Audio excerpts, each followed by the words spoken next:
Assalamualaikum warahmatullahi wabarakatuh. Perkenalkan, nama saya Devia Nafisa Putri, nomor NIM 2010411078. Di sini saya akan menyampaikan materi ujian akhir semester mata kuliah pengantar ilmu manajemen bisnis.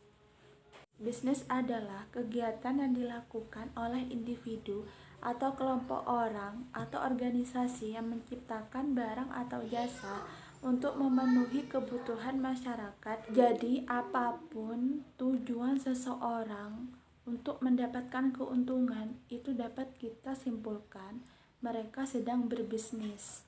Contohnya seperti penjual nasi, penjual es, pedagang sayuran, daging, dan lain sebagainya. Pengertian manajemen. Manajemen adalah proses yang dilakukan untuk mengatur dan memanfaatkan sumber daya yang ada untuk mencapai tujuan tertentu. Sebenarnya dari dulu manusia sudah menggunakan proses manajemen ini dalam kehidupan mereka sehari-hari. Manajemen menurut Mary Parker Pallet, manajemen adalah sebuah seni untuk mendapatkan sesuatu melalui orang lain. Dan contoh manajemen yang berada di dalam sekitar kita, manajemen dalam perusahaan seperti yang mengatur keuangan di dalam perusahaan tersebut.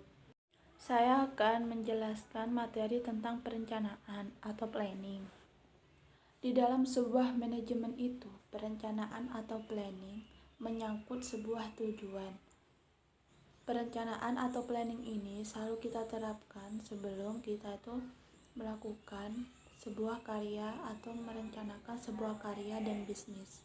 Perencanaan atau planning itu tidak hanya dilakukan oleh orang-orang yang ingin berbisnis, ingin menghasilkan karya yang baru, tetapi perencanaan atau planning ini bisa kita gunakan untuk proses pembangunan. Ada pula proses perencanaan menurut Dev. Yang pertama yaitu develop the plan, merupakan proses membuat rencana yang menyeluruh berdasarkan misi dan tujuan strategis. Artinya di sini kita membuat rencana secara menyeluruh itu seperti ingin membangun sebuah karya, ingin membangun sebuah bisnis. Kita pastinya mempelajari visi misi strategi itu keseluruhan, dari perencanaan bagaimana pemasarannya, perencanaan bagaimana proses produksi, dan lain sebagainya.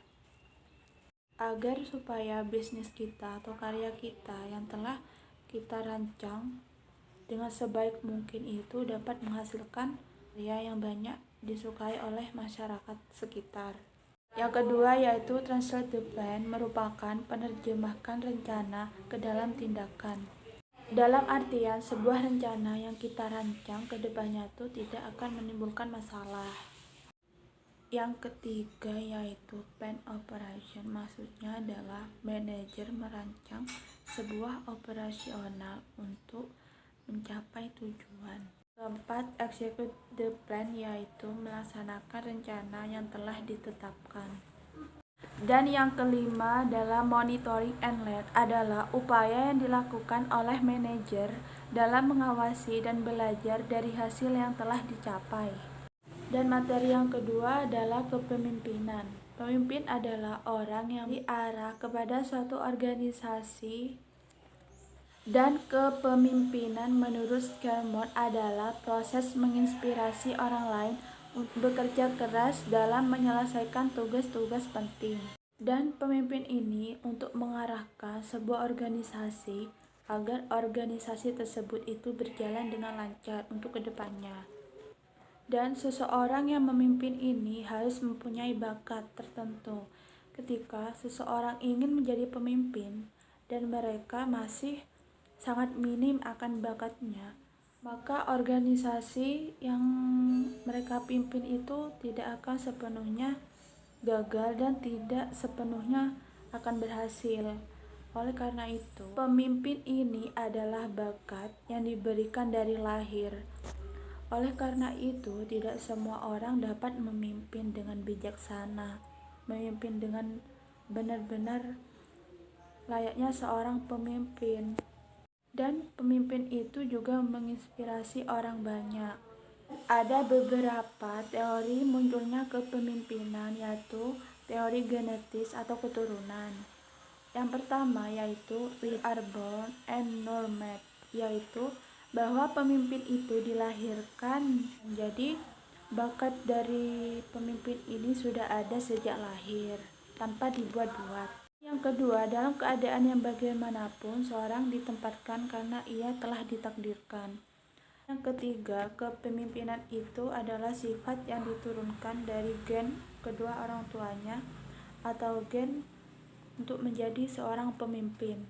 Dan ada juga teori ekologis. Yang pertama, seseorang hanya akan berhasil menjadi pemimpin yang baik apabila ia telah memiliki bakat kepemimpinan. Dan bakat tersebut dapat dikembangkan melalui pendidikan yang teratur dan pengalaman dan dikembangkan secara lebih lanjut. Dan ada gaya kepemimpinan demokratis. Gaya ini seperti mengambil keputusan sangat mementingkan diskusi dan musyawarah, sehingga tidak perlu menimbulkan perpecahan, dan berusaha mengutamakan kerjasama, bukan secara individual. Sekian dari saya, kurang lebihnya mohon maaf. Wassalamualaikum warahmatullahi wabarakatuh.